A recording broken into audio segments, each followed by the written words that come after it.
family, I have missed you guys. Now, before we even begin anything, I'd like to say thank you.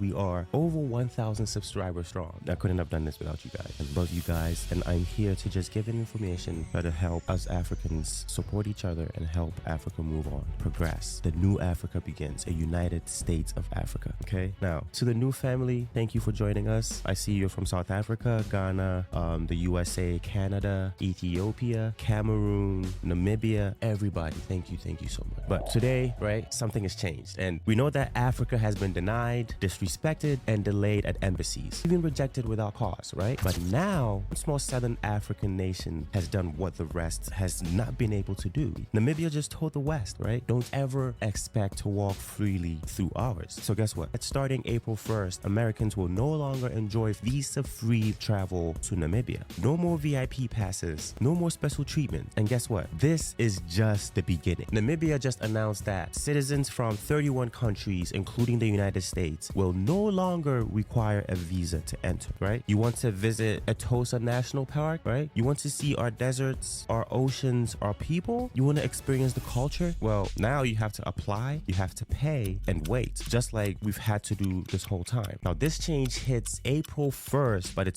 this is not April Fool's, right? This is not a joke. It is policy, it's principle, and it's power, right? It's power. Let's watch the footage of the Namibian immigration officer or the airport's custom signage being updated on this, and let me know what you think, right? The Namibian government didn't scream. It simply said reciprocity. What is a diplomatic way of saying you've been disrespecting us for years, now it's time for you to feel it, right? Now, why did it happen, right? Why did it happen? Let's be real. This didn't come out of nowhere, right? This is retaliation. Calm, calculated, controlled retaliation. Because for decades, African citizens have been treated like criminals at Western embassies, right? We put on our beautiful clothes, our best foot forward, and we basically get looked at and denied. Like, we pay the highest visa fees, we get denied the most, and we wait months for an answer. And guess what the answer is?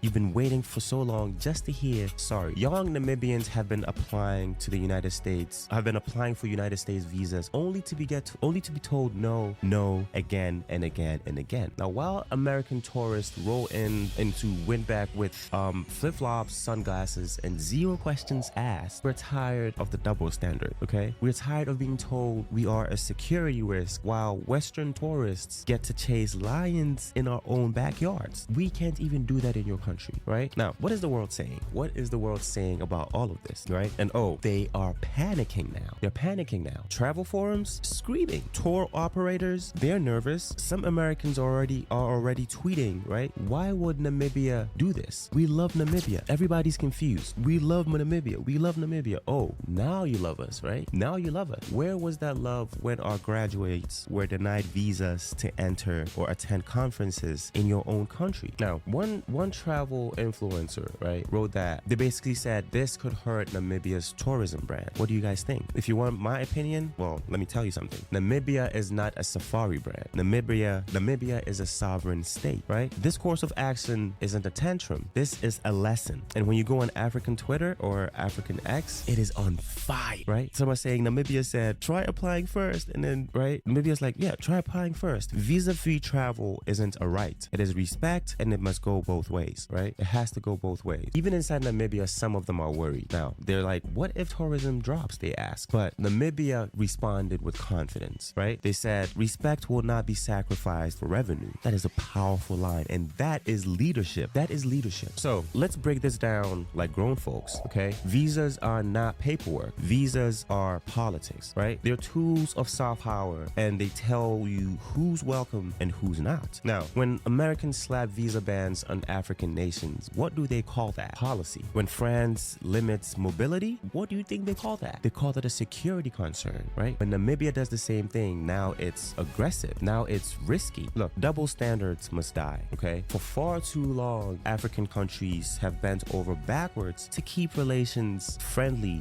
while being treated like basically background extras on a global stage. No more. Namibia's message is clear. We won't wait to be invited. We'll build our own table and enjoy what's ours. So now, this is bigger than just Namibia, because what they just did just became a blueprint. Basically, if you mistreat our citizens, citizens, you don't enter freely, right? You disrespect our people, you meet policy, not politeness. You freeze our students, right, out of your country, we freeze your tourism in, right? Who's next? Which African country will stop being the nice host and start being the equal partner, right? Is it you? How about you in the back? How about my sister with the beautiful hair, right? Is it going to be Ghana, Kenya, Nigeria, South Africa, right? If you see disrespect, if you feel humiliation, you have the power. Use it, right? Use it. Tourism is important. Yes, we want people to visit our countries and show what we have. But listen, if you have to strip your dignity to get dollars, that is not investment. That is exploitation, okay? And basically Namibia is saying you can still come, but you can come as a guest. You apply like everyone else. You wake like everyone else. You respect our systems like we're not beneath yours, right? Because gone are the days when they walked in freely and we lined up in suits praying not to be rejected, okay? Now they'll feel the process. Now they'll taste the weight, okay? Now they'll learn that Africa isn't an open buffet. We're tired of people coming into Africa and taking what's ours and not even giving us what's rightfully ours, right? So here's what I'm saying to every African leader watching this. Don't just admire Namibia, match them. Don't just tweet support, build policy. Don't just complain about the West, respond with law, right? We are our parents' destinies, right? The same way they adjust their rules to protect themselves, we must do the same. We must make our parents proud. We must make our ancestors proud. So here's how